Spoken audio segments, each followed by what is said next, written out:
Hey, welcome back to another episode of Parker's Pensées. I'm your host, Parker Sedicase, and this is a podcast where we explore all the deepest ideas in philosophy, theology, nature, and life. I love thinking about cool stuff, so come think with me. Today's episode is very, very special. As some of you know, I've been getting back to my roots of science fiction and fantasy and exploring those ideas. I don't know, I have this theory that there was a lot of really good philosophers and they just weren't in the academy in the 1900s. They were writing science fiction and fantasy. So I've been re-exploring that idea. And today I have with me Ben Yalow, and we're going to be talking about the history of science fiction, the Hugos, all sorts of really fun stuff. So I'm jazzed for it. Before we jump in, I want to thank everyone who's making this podcast happen over on Patreon or YouTube members. If this is like one of your favorite podcasts, top 5, top 10, then please consider becoming a Patreon patron or a YouTube member. Every little bit is super duper helpful. Helps me buy dog food, and diapers, and you get different perks. So there's exclusive content there, exclusive videos, exclusive like apologetics classes, all sorts of stuff. So go check those out. You can find the links in the description wherever you're getting this at. Without further ado, though, that's enough commodification. Let's jump in with Ben Yalow and let's talk about the history of science fiction. Ben, thanks so much for coming on the podcast, man. Glad to. I'm really excited to get in. I heard that you might have like the record for the most Hugo Awards. Like you've gone to the most. Does that sound right? Unfortunately, yes, because the person who I always look up to as the person who really holds the record for consecutive and who has been to every Hugo ceremony since the Hugo started in 53 is Robert Silverberg. But he missed the recent Shicon. Therefore, his string is broken. But I mean, I started in 1971. He Okay. started in 1953. Yeah. It's not even close. Yeah. Even with the broken string. Where it gets hard to have a long string like that is that there were a couple of very small world cons in 1970, which was in Heidelberg, and was the first time that the Worldcon had left the English language sphere. And then AussieCon in 75, which was a really tiny Worldcon because that was the first Worldcon in Australia. And in the 70s, it cost a fortune to fly to Australia. Yeah. Don Lundry, who was going to actually chair the 1977 Worldcon, put together a charter to help keep it at a reasonable price. But reasonable price is It's still relative. Yeah. very, very relative. Yeah. Well, Ben, can before we go any further, maybe we should say for the folks who don't know, what are the Hugo Awards? The Hugo Awards are essentially the oldest of the major science fiction awards. Mm. The Hugo Awards are awarded by the members of the Worldcon. And this year's Worldcon has already announced who the nominees are. This year's Worldcon is in Glasgow. Mm. People who, under the current rules, people who are members of the current Worldcon get to vote, but they vote among nominees that are selected, and the people eligible to nominate are members of this year's Worldcon and last year's Worldcon. Okay. So, members of last year's Worldcon in China, in Chengdu, get to nominate but not vote. Only members of Glasgow, the current Worldcon, can vote. But What? we had a much larger than usual number of Chinese nominators. And if you Mm. look at this year's Hugo ballot, you'll see there are a number of Chinese works. Yeah. Yeah. I heard something about that recently. I want. What does it mean to be a member of the Worldcon? Does it just mean like you've signed up for that year, or is it Yeah, something special? anybody can become a member of the Worldcon. You have to pay. Essentially, it's a two-part payment. One part makes you a member of the official organization, WSFS, World Science Fiction Society. That costs typically about $50 now. Hmm. Um, on the other hand, if you want to physically attend the Worldcon, then you have to pay an additional supplement, which will be a couple of $100, or attend virtually. In recent years, we've had attend virtually, which costs a lot less, but still is substantial because it costs a lot of money to put together one of these virtual things, both in terms of putting together the technology to do it, Hmm. and even more important, all of the extra people that it takes. Yeah, to run the online stuff. Running the online stuff takes, in many ways, more people than running an in-person thing. Yeah. Because online, for a typical panel, you've got somebody who has to be a staff member that's running the technology and a staff member who's coordinating things between the online and in-person things. Yeah. Whereas if it's an in-person panel, if it's entirely in person, it really doesn't need a staff member because you've got the moderator for the panel. Yeah. So they can handle all of that. Yeah, that totally makes sense. I understand. I've had to wrestle with the in person, the both online and in person. It's a headache and a nightmare in a lot of ways. I wonder. I always forget this. Who's the Hugo Award named after? Hugo Gernsback, That's right. who effectively is the first person to break out science fiction as its own genre.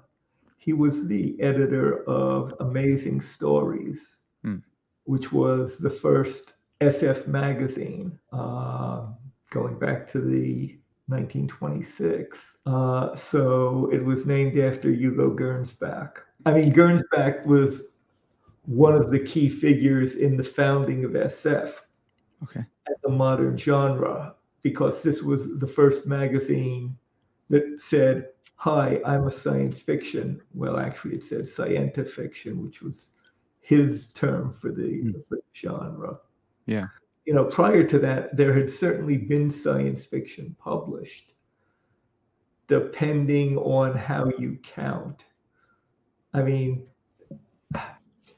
when people want to be really expansive and claim, oh, science fiction's been around forever, you Yeah. point to Gilgamesh, Uh-huh. and clearly science fiction.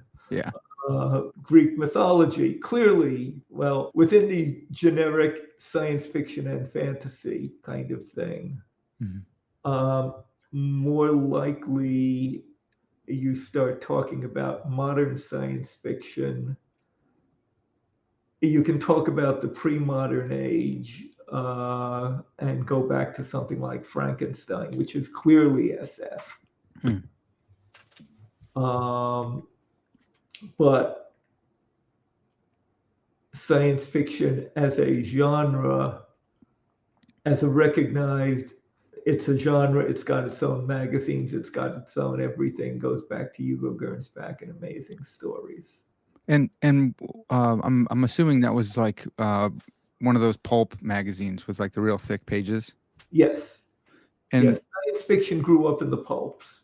and was that only so there's like a movie called Pulp Fiction, and I think it's kind of a throwback to those older pulp magazines and books. Was Pulp Fiction, did that refer to science fiction, or was that like the broader category and there was Pulp Fiction, The science broader fiction? category. I Okay. mean, there were lots of pulps. Okay. Um, I mean, and in a sense, you can talk about things that are genre related, but not really genres. Take a detective pulp like The Shadow. Okay. The Shadow, Power to Cloud Men's Minds, etc. Is that SF or fantasy or something like that? Well, it's clearly related, but it's also considered a different genre. Yeah. So there's lots of genres that appeared in the pulps. Okay.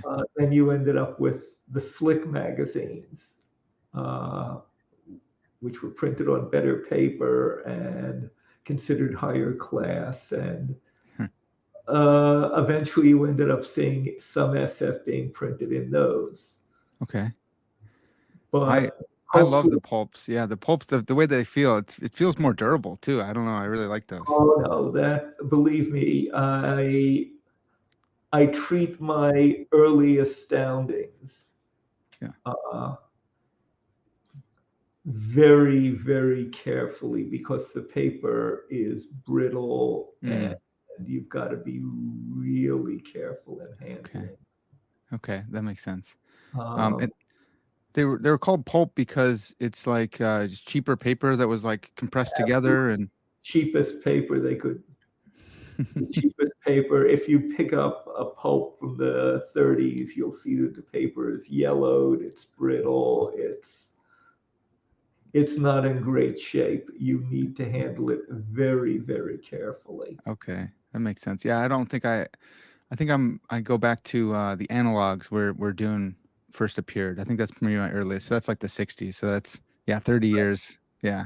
Much better paper, much better everything. And by actually Dune, analog had been a standard size pulp, and then Campbell tried as an experiment to go with the larger pulp. So there were a couple of years where analog was much bigger than the standard That's pulp, right. Yeah, and so I have the really big ones and then it moves down for the last couple issues. then it moves down to the Yeah. standard pulp size. Yeah, that's right. Um well, I wanted to talk a little bit about genres too here. I think comic books started, after like 1940s maybe. Do you have any idea about when comic books started taking off? Well, I mean, it really depends on how you count it, but Okay. start with. I mean, if we think of the science fiction genre, we go back to when Siegel and Schuster Hmm. had Superman in Action Comics 1, which would have been late 30s.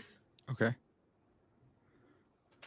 Yeah, so yeah, like four. I mean, that's after. Uh, it's right around the same time, but like 4 years after Gernsback started That the. back was 26. Right. Yeah.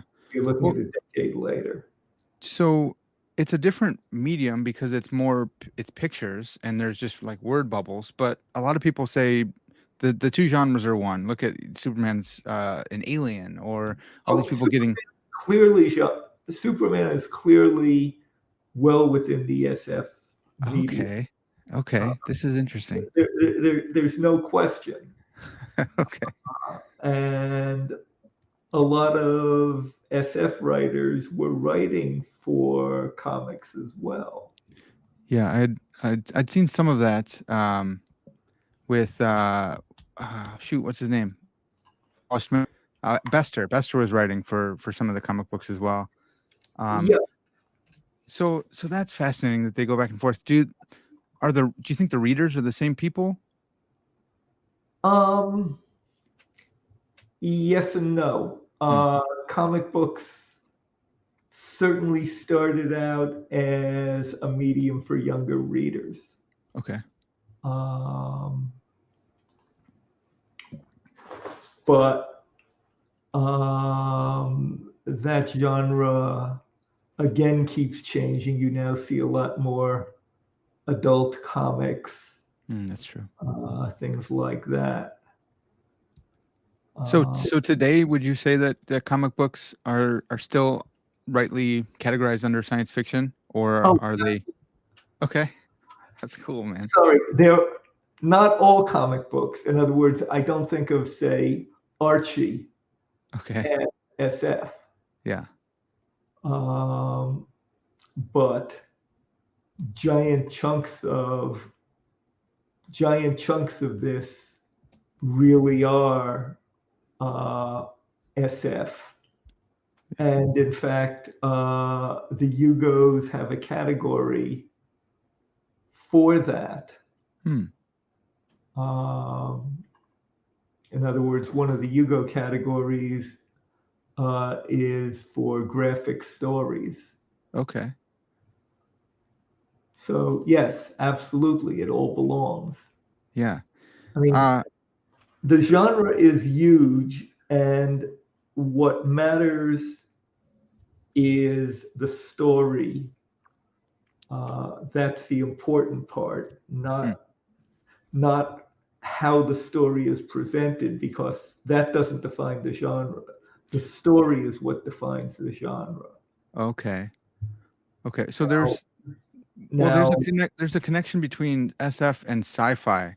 So, and I've only recently stumbled upon this because I've stepped on it, and someone in the comments had said, "Hey, look, if you're talking about classic works of science fiction, in especially books and high art, that's SF. But if you're talking about the cheap stuff that just is public, peddled out to the public, that's sci-fi." And I don't know if you made that distinction or not. I avoid that distinction Okay. because philosophically, I hate the concept of genre. Mm, Um, okay. I believe there is the overall SF genre, which to me encompasses science fiction, fantasy, and all of the things that are related to it. Hmm. And then there are subgenres, so that, we will agree that, for example, Hal Clement's Mission of Gravity is clearly SF, Mm, no question. It is science fiction yeah. in the hard science fiction end. Mhm. We will also agree that Lord of the Rings is fantasy. There's a whole bunch of stuff that is in the middle, Okay. um, where it's SF in the broad sense, but which subgenre it applies to, particularly in the earlier ages, the genre was not that important. Subgenre, Mm, yes, it fell within the broad field of SF, but whether it was,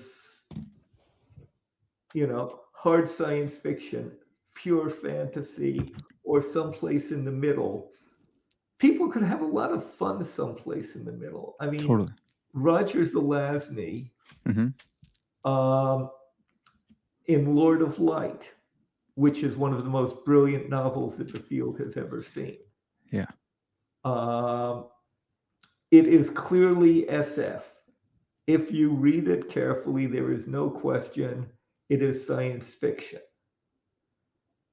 The fact that the Buddha and, in fact, much of the Hindu pantheon are characters within the novel, Yeah.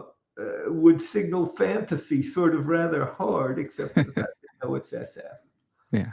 Um, Brilliant novel, absolutely brilliant novel, and is the classic that I always point to when I say, look, we don't care about subgenre.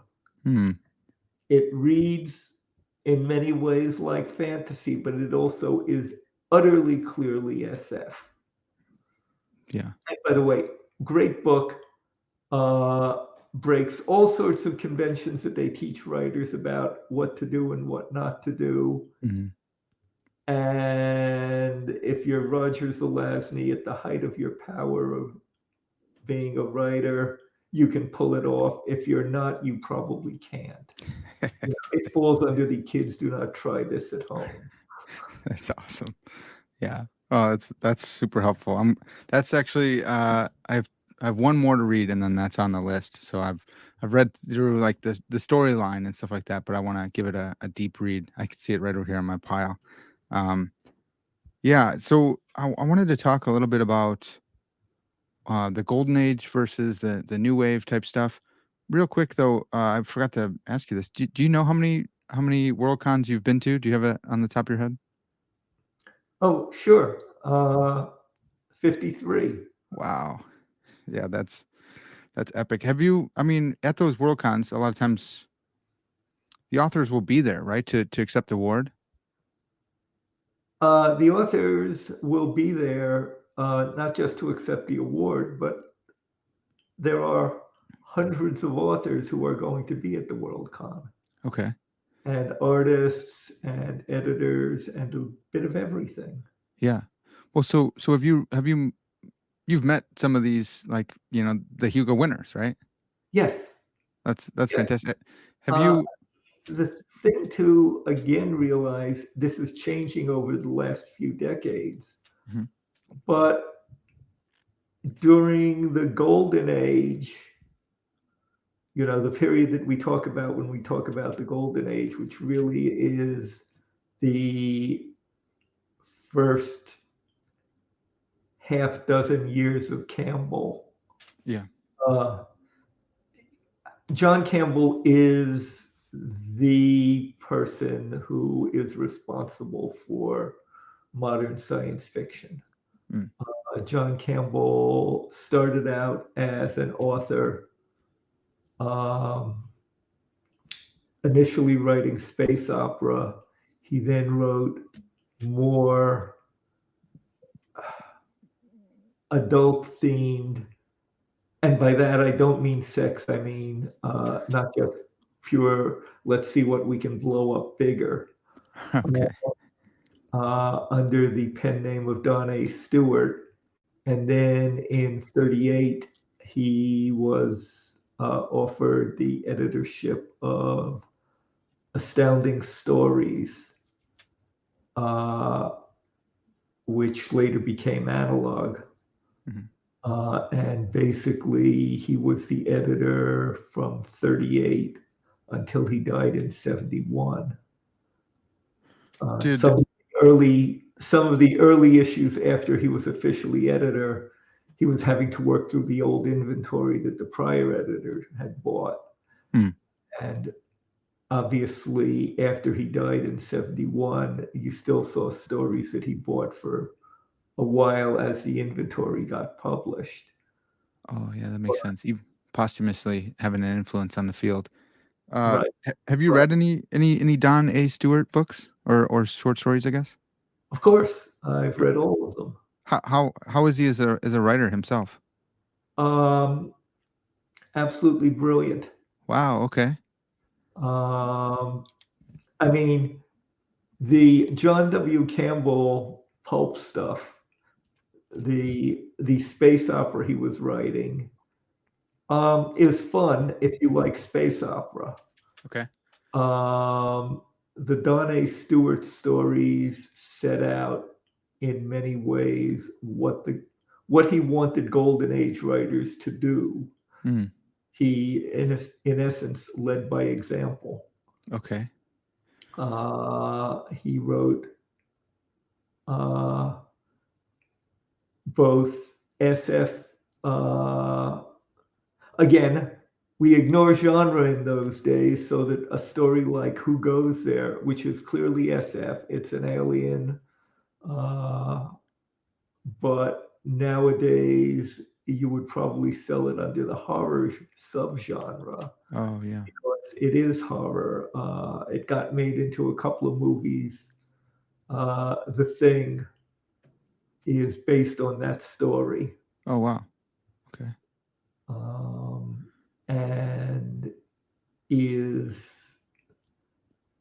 much more terrifying as a written work Mm, than as a movie.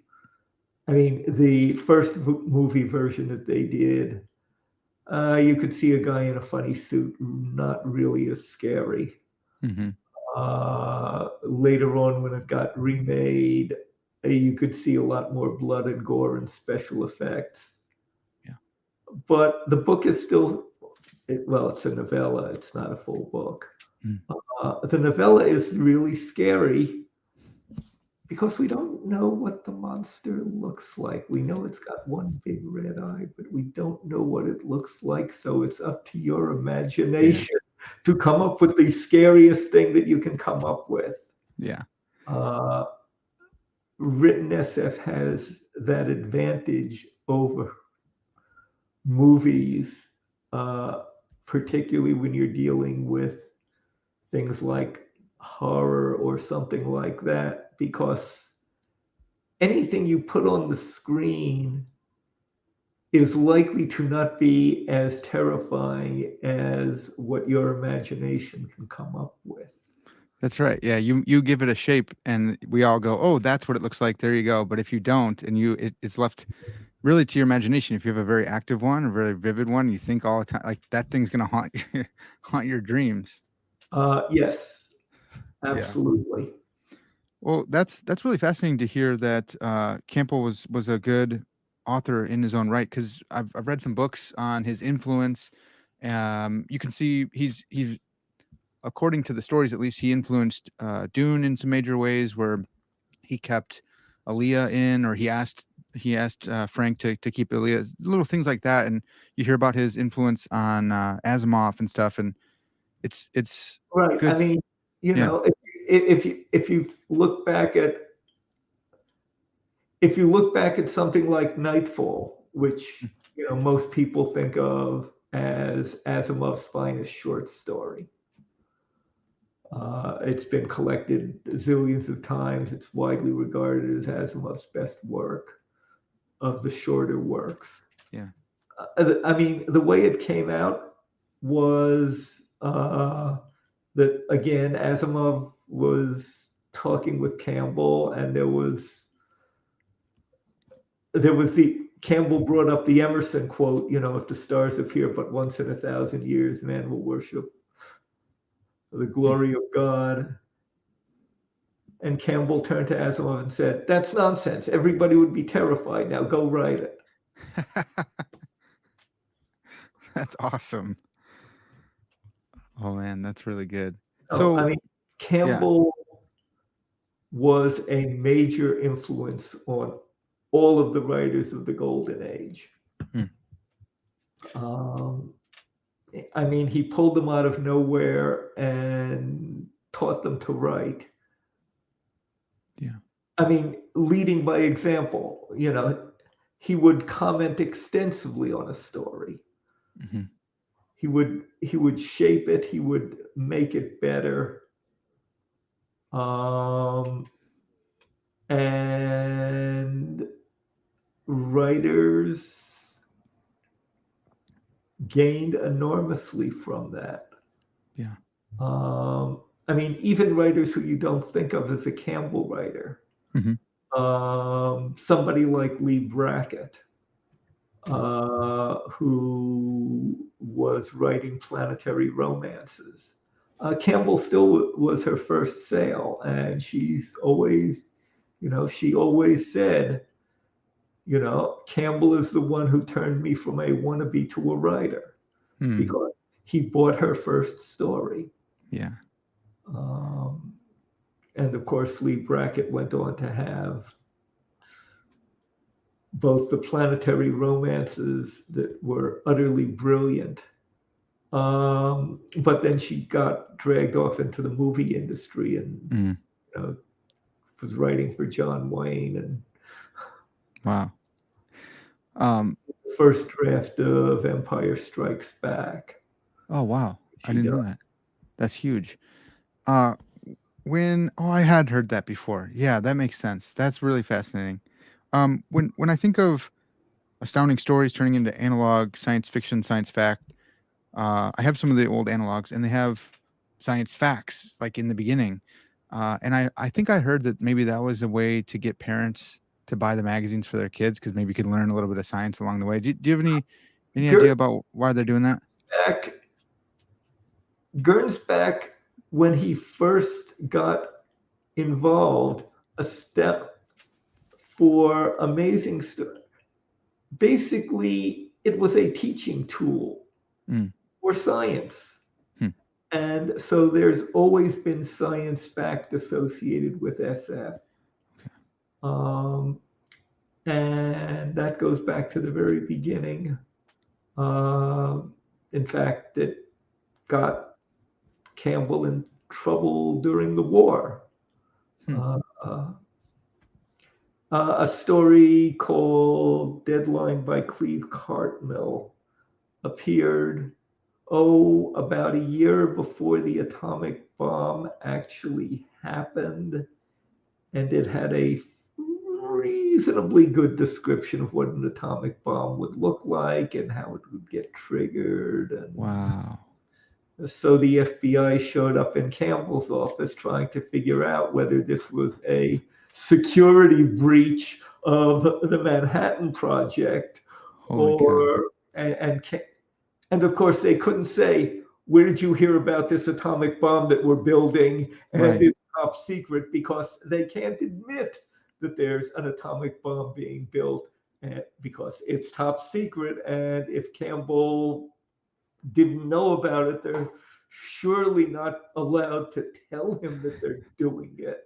Right. Do, So, do you think that was that just a coincidence, or was that? Do you think there was some like clandestine type stuff going on?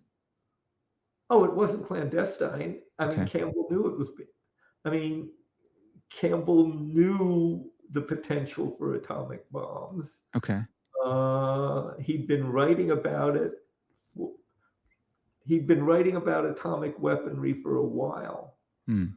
Um, Heinlein's solution unsatisfactory. Um, Deadline Deadline was the one that got him into real trouble. Hmm. And what I heard from Campbell, so I have every reason to believe is true, um, was that the real thing that Campbell couldn't tell the FBI was, yes, he knew they were building an atomic bomb. He also knew who was building it and where, Wow. because when he knew his subscribers, and when a whole bunch of his subscribers, who would be physicists and engineers and Yeah. tests and explosives experts and things like that, all suddenly filed change of addresses to a PO box in Santa Fe, New Mexico. Mm-hmm.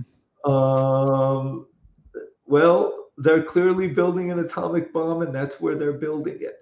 That's insane. Yeah, that's something you wouldn't think about. That he never admitted that. That's crazy. Wow. That makes so much sense. Yeah, that's something you I guess maybe now they're better, but you wouldn't think about that. Like, hey, your science fiction magazine, you can't subscribe to that here because that will let people know. Yeah. I guess you'd have to be pretty astute to check it out too, but Subscribers, lots of scientists subscribe. yeah. That's so cool. Man, that's really fascinating. Um I wanted to touch back on this golden age versus new wave. And as someone who doesn't like categories yourself, do you think those are those artificial categories that are superimposed, or do they actually pick out something real? Um, in a sense, what the new wave was stories that were more experimental, and that people thought that, say, a Michael Moorcock, who was one of the influential editors for the new wave, would like, rather than stories that Campbell would like. Uh, And yes, they felt differently. In general, Campbell stories, for example, didn't really deal with sex very much. okay. Um, this doesn't mean there weren't strong women in the pre-Campbell era, both as characters and as writers. I mean, as I said, I had mentioned Lee Brackett. C.L. Moore was one of Campbell's go-tos. Hmm. She started out as her own writer. She then got together and married Henry Kuttner, who was also a pulp writer. Hmm. And the two of them until Kuttner died a few decades later, um, were producing stories so fast. They ended up having to use a zillion pen names because the problem was that you couldn't, a magazine issue really couldn't have more than one story by a given author. Yeah, that makes sense. Uh, Although you could sort of wiggle on that if, for example, the author was in the middle of having a novel serialized, because novels couldn't appear in a single issue of a pulp. Right. It would end up being serialized over two, three, or more issues. I mean, you saw that with Dune. Right. I mean, Dune doesn't appear in a single issue. There's Dune part one, two, three, four, etc. Hmm. So it was sort of okay. You could get away with having an author having a novel serialized at the same time having, a short story or a novelette by that same author in the same issue. But you couldn't have like three or four stories by the same author in an issue. Yeah. Um, but if you've got one story by Kuttner Moore and one story by Lewis Paget and one story by Lawrence O'Donnell, and they're all the same people. It's all that team of writers. Those two had something on the order of 20 pen names that they used. Wow. That's incredible. So I mean, they must have been super talented if it's not just name brand recognition. That's just they're writing good stories. Oh, the Kuttner Moore team produced some of the most brilliant work in the Golden Age. Uh, and a lot of it under, as I say, under the various pen names. In Do you, fact, I mean, to give you some indication, uh, I have all my books are alphabetized by author. mhm. What I finally decided to do was I would pick a pen name, and all of the works by by that author or those authors would get filed together, so that Mhm. I'm not looking for this story appeared as by Henry Kuttner, so it's over here, and this story appeared by Lewis Paget, so it's over here, and Hmm. this story was more, and it's no, they're all, I have them all filed under P because the Paget pen name was Okay. the most common one. Yeah. Do you know if the editors knew that and they were just on board with it because they're like, hey, look, I'm totally fine with it as long as it appears under different names so that it's not too heavy on one person.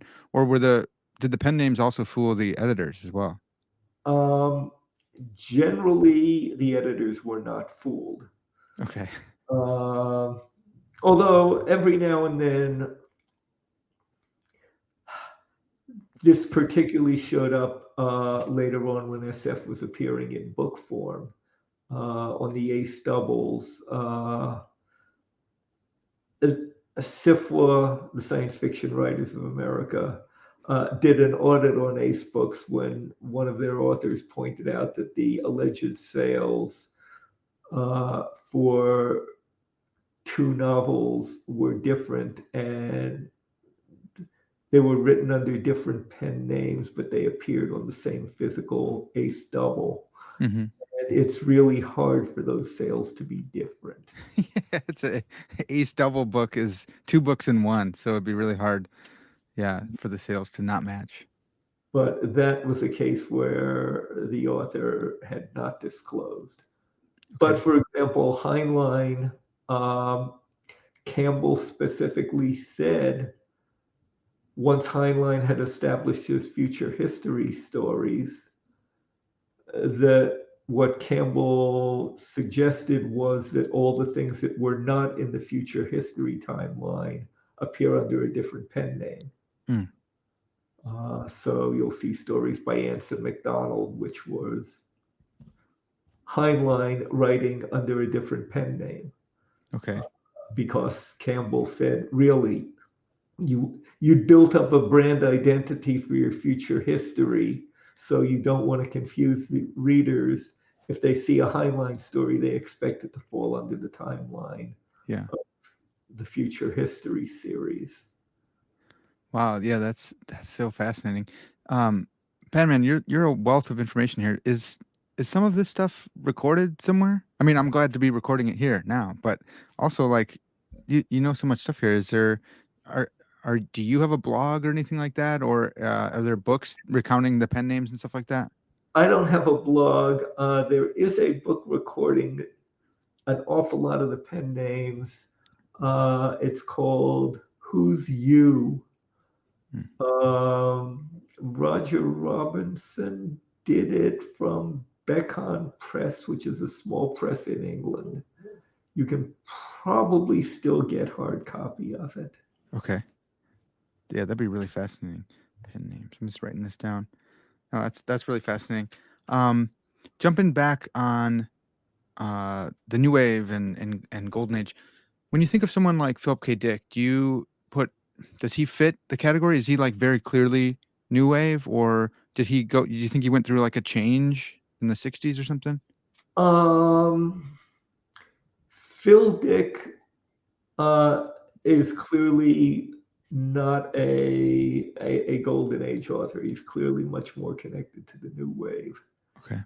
Um, Actually, the person you want to talk to if you want to talk about Phil Dick is Tim Powers. Mm, Uh, Tim was one of the small group of friends that Phil Dick had for quite a while. mm, Uh, Powers is, of course, a brilliant author in his own right. Um, he has written, I mean, effectively, Powers is the acknowledged master of the what I call secret history subgenre. mm, Um, it's fascinating because basically what he does is he takes a real world situation that we might know very well hmm and then says, okay, now what really is happening here? mm, So suddenly, you've got uh, his latest novel concerns the Bronte sisters, and we know all about them. mm. And we've got all sorts of things recorded about the family, which doesn't quite. I mean, their Wikipedia entries don't say anything about the magic um, Mhm. that was underlying this. Um, so basically, when Powers puts together a novel like that, all the facts that we know from history have to appear just the way they're recorded in history. But what's really causing it? Not so. Right. Uh, That's awesome. Powers is okay. Personal opinion. Powers is the most brilliant fantasy author writing nowadays. Wow. Everybody Okay. should go read Tim Powers. Yeah, I'll definitely have to. I think this is the first I'm hearing of him, so I'll have to check him out. Especially knowing he knew Philip K. Dick. Yeah. You can. What I would recommend is that you start with either Anubis Gates or Declare. Anubis Gates or Declare. Declare, yes. Okay. Awesome. Declare is the novel.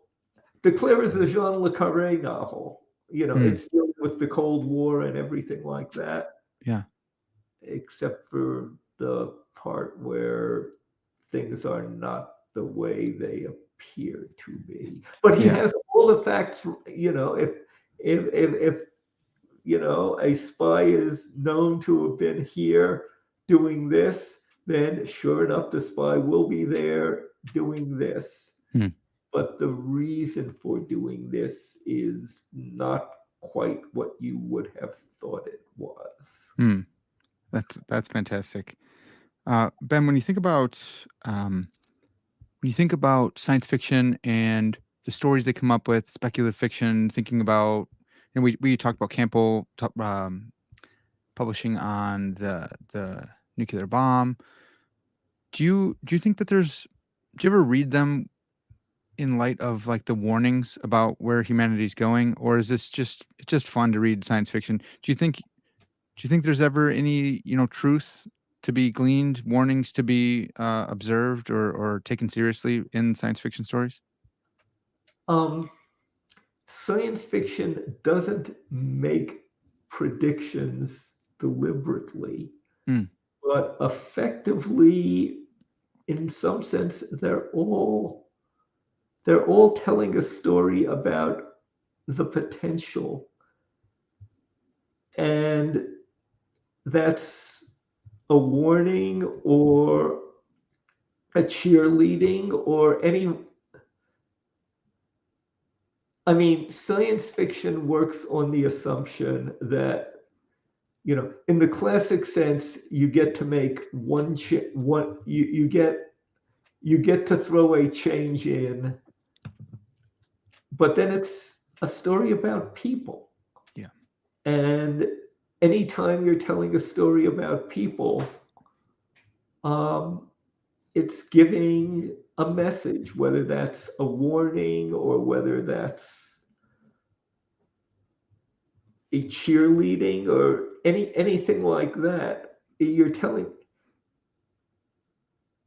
You've always got the message, and in a sense, this is what differentiates SF from mainstream.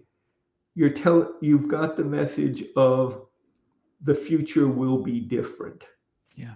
and you need to think as a human being reading the story. You are thinking about, okay, the future is different. How is it different? Why is it different? We had this technological thing that we threw in, but we still have people involved. Mhm. People are going to react to this. Is this predicting the future? No, it's predicting lots of futures. Yeah. I mean, yes, the atomic bomb shows up in astounding before it shows up over Hiroshima. Mm. Uh, the internet is predicted. Arthur C. Clarke is responsible for the fact that you couldn't patent satellite relays because he described them so well in SF that Wow. it wasn't really particularly patentable. Mm. Of course, even before Clarke had relays, George O. Smith had a set of stories set in a place called Venus Equilateral. There, it dealt with the problem of the planets. If you're trying to communicate between planets, sometimes the sun is in the way. Yeah. So he puts a relay station that is off axis and therefore can relay things dealing with the problem of, well, the sun isn't in the way of the relay station. Yeah. Um, Now, this was written these stories were mostly in the early 40s, late 40s, something like that, which means that, of course, it's full of vacuum tubes Yeah. and a manned station rather than being an unmanned satellite with computers in Sure. it. Yeah. Um, but, you know, the idea that, oh, you can use this to bounce around the fact that something is in the way, well, now we have satellites dealing with the fact that you can't send a radio signal through the earth. Mhm. But satellites can deal with it. Yeah. I mean, then we ended up with fiber optic cables carrying most of the internet traffic. Mhm. But before we were laying fiber optic cables, I mean, we had copper cables originally, of course, Mhm. but satellites were an easier way to get a signal where you couldn't lay cables. Yeah. I love thinking about the interaction of there's some science going on and some really astute authors are paying attention to it and they write about it and then that goes on to introduce a whole new generation to science and abstract thinking. And I know a lot of my philosopher friends, they got into philosophy because of Star Trek because they were thinking about some kind of puzzle on Star Trek and And now the they're some same, of the world's best. Yeah. I mean, Motorola designed that first flip phone. Uh huh. Uh, from a design viewpoint, well, the engineers had all seen the communicators on Star Trek, so you flip it open just Hmm. like a communicator. I mean, So cool. later on, the technologies have changed, so you don't Sure. have the flip phone anymore, Hmm. really. Hmm. But that first flip phone was designed because, hey, it looks like a Star Trek communicator. That's so good. Yeah, well, I wonder. This is another point I wanted to ask about is how important is it to get the science right in science fiction? Because I know I was reading about Alfred Bester, and I think he had some critique of maybe like Ringworld or Niven or someone who's he thought was too obsessed with the science facts in the story and not enough about the human interaction going on. And I think Bester was kind of a grouch, anyways. But I wonder if you have any thoughts on that. In the what I'll call the Platonic ideal of a Mm, hard SF story, you get to make one change, okay. and everything else must be known science or an extrapolation of the one change that you were allowed to make. Mm, But you've got to get the science right. okay. Um, on the other hand, Lord of the Rings doesn't bother with getting the science right. Um, so I mean, things vary about how the how right the science has to be depending on how hard your SF is. Mm, You know, the hardest SF you're allowed your one change and everything else. Nope, nope. Get the science right.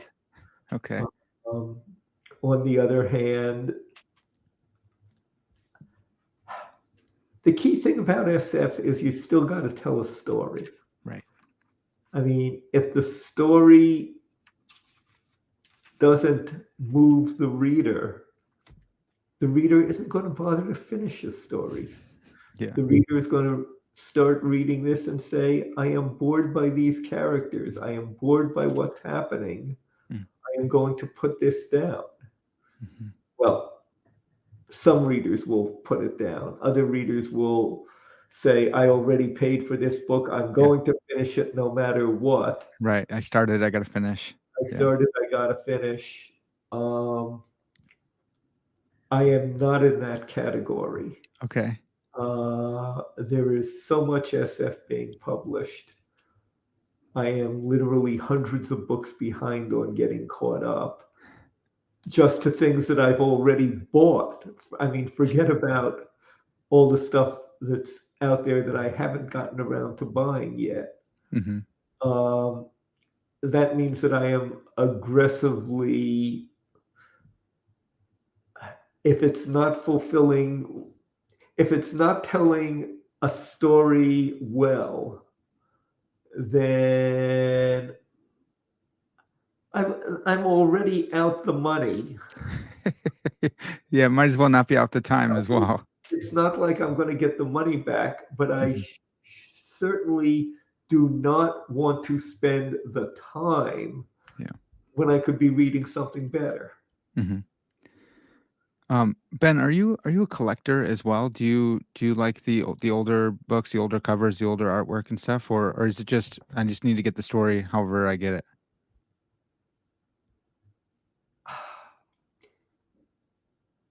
In a sense, I'm forced to be a collector Mm, because That's where the stories are. Right. Now, do I care if this is a first edition? No. Okay.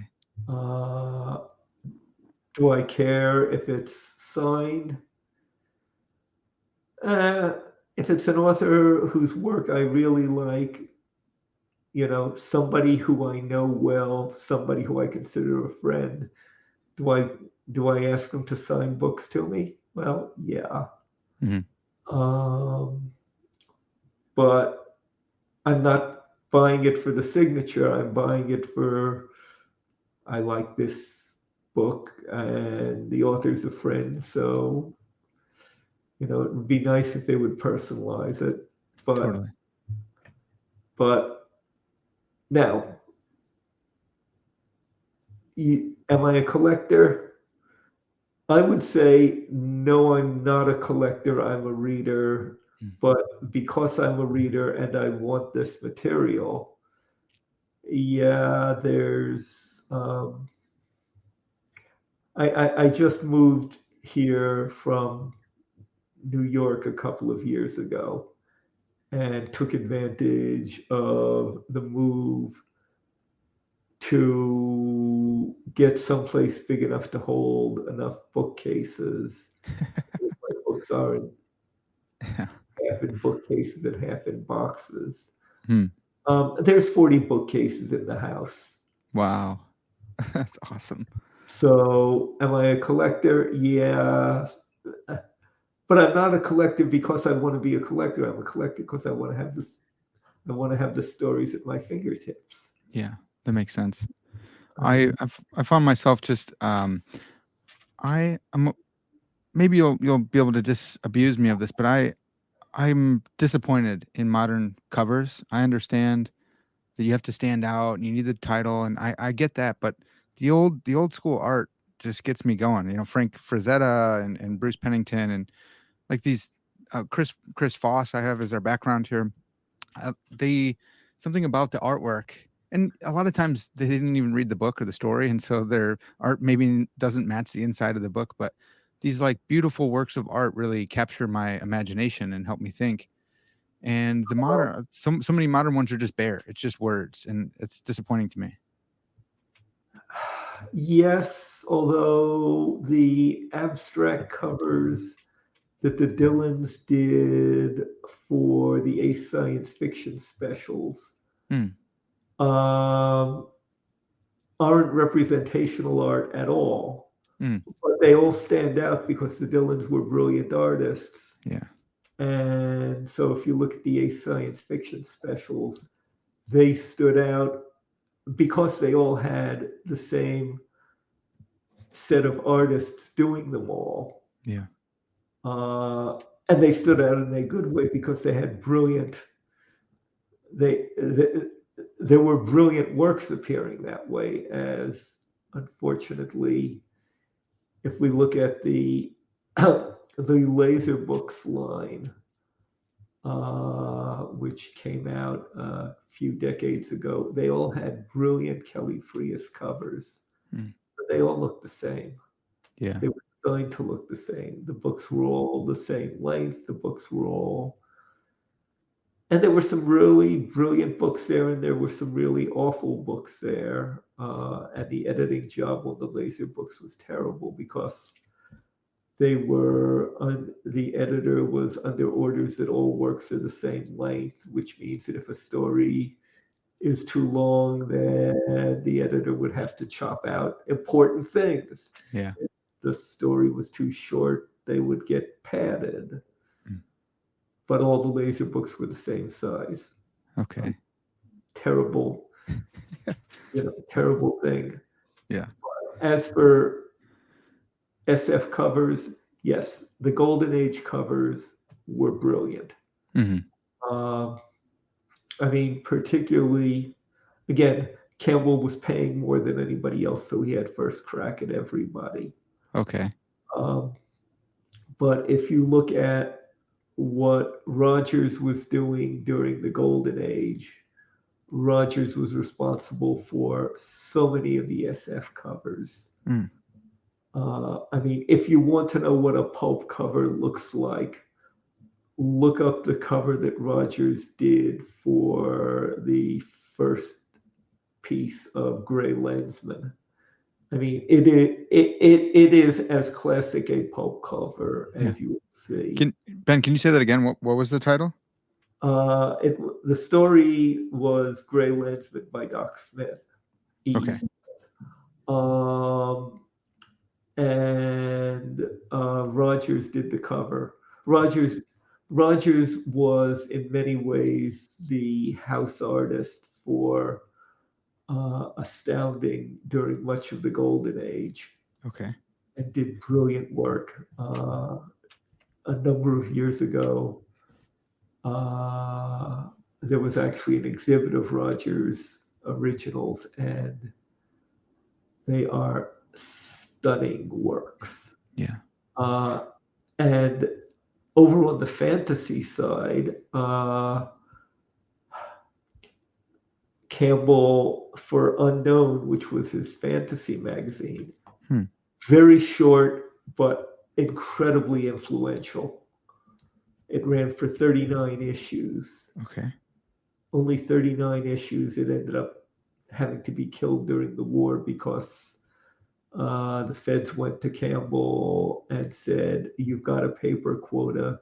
You either kill Unknown or make Astounding Wow. monthly." And Campbell decided to kill Unknown. Wow.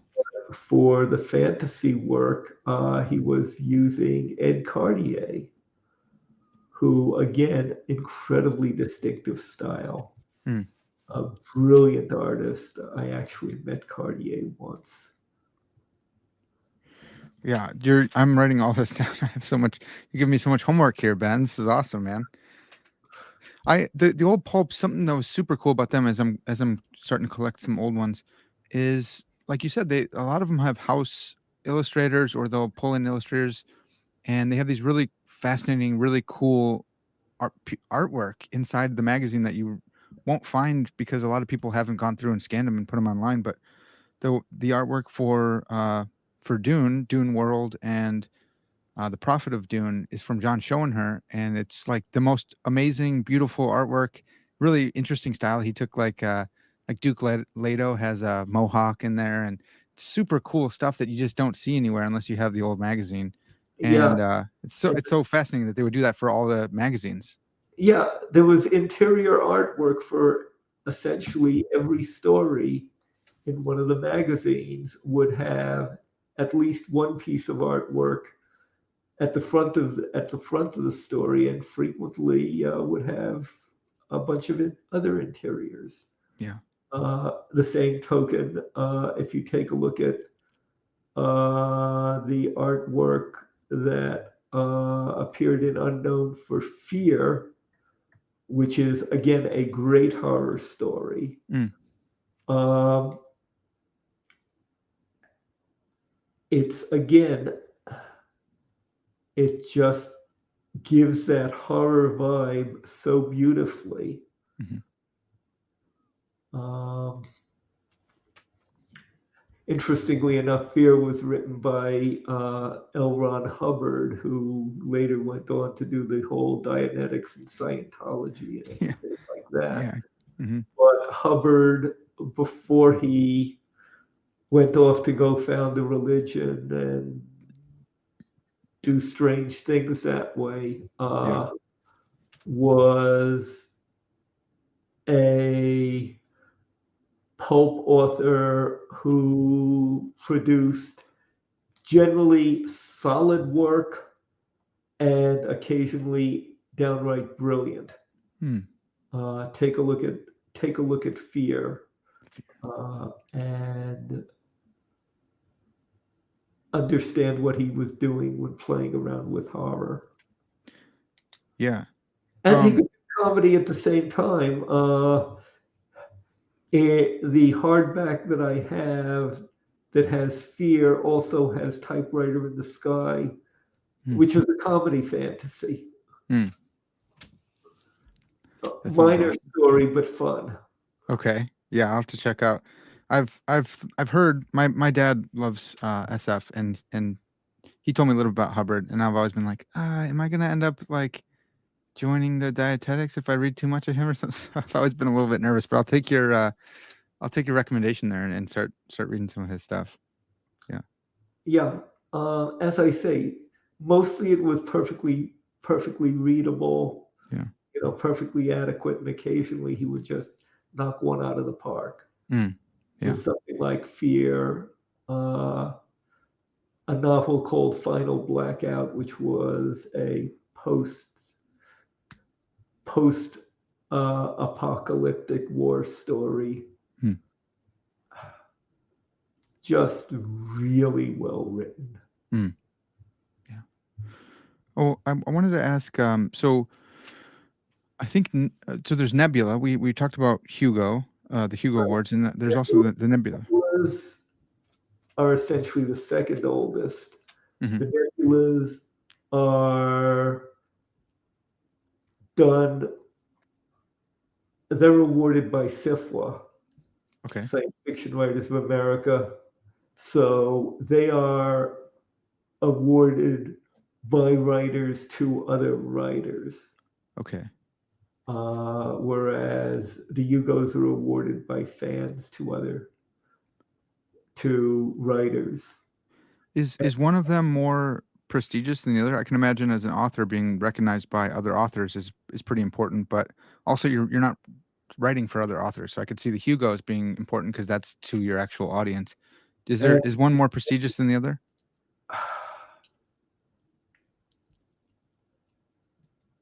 it depends on who you ask. That's true. Yeah, I'm sure that's true. Yeah. Um, I mean, the Hugo is by far the oldest. Hmm. The Nebulas are much later. Uh, right now, there's a zillion science fiction awards. Mm. Lots of conventions have awards. Various groups, clubs, things like that have set up awards of various sorts. Just recently, Dragon Con started the Dragon Awards, Mm. which probably have more people participating than any of the other awards because the Dragons, the Yugos, you've got to be a member of the World Con. The Nebulas, in order to vote, you've got to be a member of SIFWA, which means you've got to be a writer of some flavor. Hmm. Dragons are open. You Okay. don't have to be a member of Dragon Con, although the award is given out by Dragon Con. Yeah. So that means it has a lot more nominators and voters than the other awards. Yeah. Uh, Okay. but if you pick up an issue of Locus and look at all of the awards that are being awarded, there's zillions of them now. Yeah. Um, So and are the two best still the Hugo and the Nebula though? well, Depends. it really depends. Okay. Uh, what do you mean by best? Uh, So for yeah. an for an individual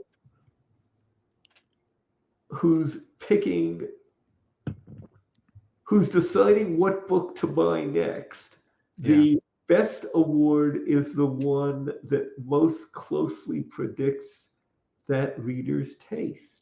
Yeah. Um, the Hugo Awards represent the taste of the WorldCon members who are nominating and voting. Mm. Um, but nominating is the important part because, in a sense, the short list is a broader representation of what the voters wanted. Right. It's not just the best, but it's what they think of as the half dozen best. Mhm. Um, the Nebulas, again, the same thing. Looking at the short list rather than looking at the winners gives you a broader perspective. Oh yeah. But what you should be looking at is which award, since in one sense, the award is there from a reader's viewpoint, the award is there to signal that this is a book that you're likely to want to read. Hmm. So, what you should do, therefore, is look at the short lists for the various awards and say, this award matches my reading taste. This award does not match my reading taste. This award is terrible, and everything that's nominated, it's a signal to me that, boy, does my taste differ from the people who nominate for this award. So therefore, if I see that this is on the short list, probably don't pick it up. Yeah. But look at the award lists, look at what's being nominated, and decide which awards. As a reader, you should be deciding which awards are predictors Mm, of you're going to like this book. yeah. That's a great way to read it or to look at the awards. That's actually really helpful. Yeah, I love that. I'm thinking. So I'm a philosopher. I study philosophy and theology, and I started writing science fiction stories. And I have no pretensions of ever winning any of these awards. But I was thinking, if I were to win one for like, I don't know if they even do short stories and novellas and novelettes anymore, but to be in the same lineage as like Philip K. Dick or to win some of these, I would think if you're writing science All, fiction, all you're a of fan. Yeah. Most of the awards, certainly things like the Hugos and Nebulas, uh, do have categories for shorter fiction. Okay. Yeah. I know they used to. I haven't caught up. I haven't caught all the way back up to like the modern. I'm left in like the 80s as my research is and collecting and stuff like that. So yeah. They still do have categories for shorter works. Okay. Because so our mutual friend Christopher Rocchio has talked about kind of the battle between the battle with publishers and how publishers today want to publish thicker books so that because they think that the reader wants a thicker book, so they feel like they didn't waste their money or something like that. But if you want to write a novella, for that category, it's going to be a smaller book, and so you might have to wrestle with, do you want this book to sell or do you want it to win an award? Um, that would probably be an issue a decade or two ago. Okay. Uh, Nowadays, uh, shorter works, well, they appear in magazines. Okay. There's an awful lot of magazines. Uh, some of them produce paper copies, many of them are online only. Yeah. And so you can get them published in a magazine. And the other thing is that we live in a world in which self-pub is absolutely incredibly common. Yeah. Uh, Thanks to indie publishing and small presses, there are just a zillion markets for works of any length. And the self-pub option is very real. Uh, Are they you still in the running for some of the big awards? An award is for the work. Awesome. It is not for where it got published. That's fantastic. Yeah. That's so good to hear. So yes, if you want to write a novella and put it up on Amazon, uh, it would be just as eligible as if that novella appeared at Tor.com Mm, or was printed in Uncanny or some other online magazine, mm, or was in, for that matter, Analog, yeah. which is still the biggest circulation of the paper originating magazines. Yeah. Well, that's awesome. I'm like you said, there's so many nowadays, and there's so many awards as well, and it's just like a full-time gig to try and search them all down. But that's really cool to hear. I'm really pumped about that. I need to do some more research, like you said, or like I said, you give me a bunch of homework to do. Um, Ben, I wanted to ask about your thoughts on like Star Wars. Star Wars is pretty big today, whether it's a space opera or fantasy or science fiction or science fantasy or whatever. Um, you've already said that the medium doesn't matter as much. So I know some people are like, no, SF belongs in book form and let your imagination do the work. Others saying, as long as the story's out there doing well, it's cool. Just it's interesting to get to. It would be interesting to get your thoughts. What do you think about Star Wars? Do you love it? Do you hate it? Are you middle of the road? Where are you at with Star Wars? My contact with Star Wars goes back to the Worldcon in 1976, Mm, which you'll notice is before Star Wars was actually released. But there was an exhibit at the Worldcon in 1976, which had various people involved in the production of this new movie, and they had some props and things like that.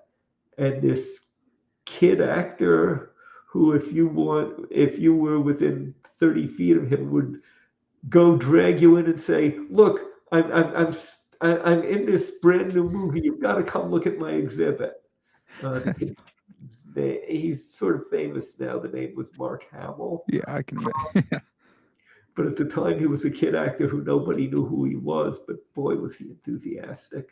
Hmm. Um, then Star Wars opened Memorial Day weekend the next year.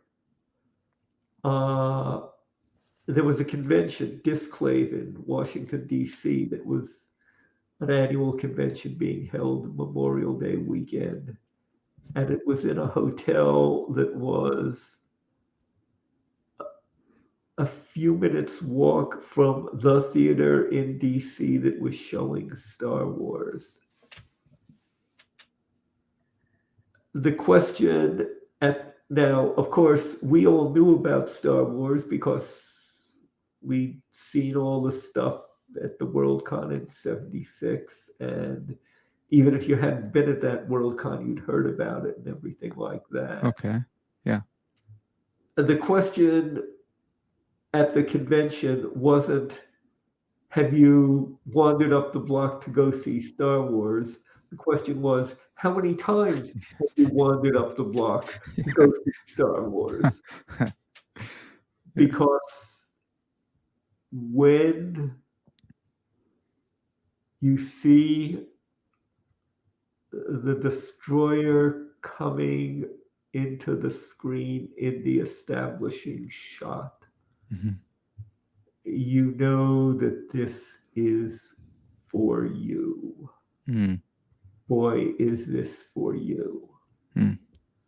Now, if you ask me, I am not quite of the school that says there were only three Star Wars movies, Okay. but I'm close. Yeah, yeah, not quite fit close. Yeah. Um, you know, if I never have to think about Jar Jar Binks, um, Yeah. or the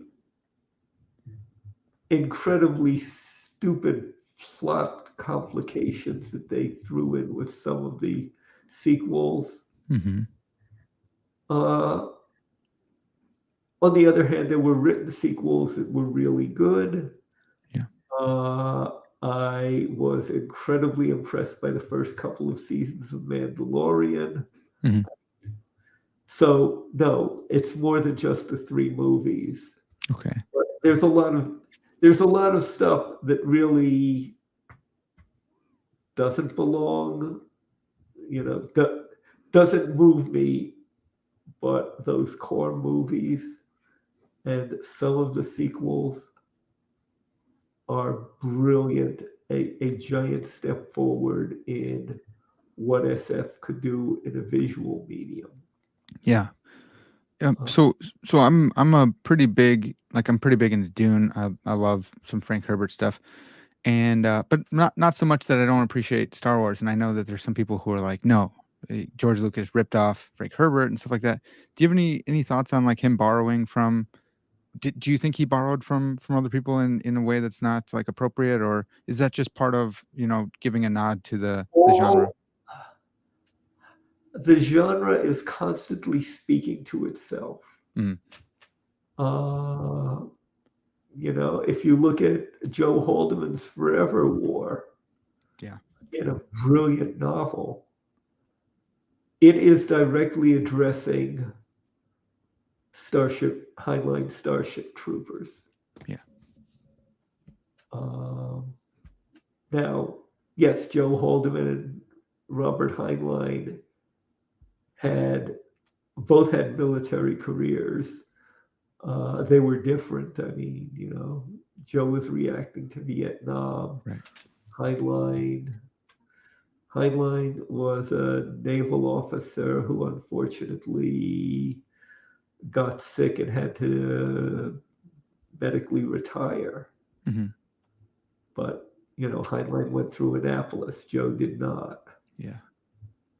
But absolutely, they're reacting to each other. And then John Scalzi, a few decades later, is writing Old Man's War, Mm, which again is directly reacting to the earlier books in the field.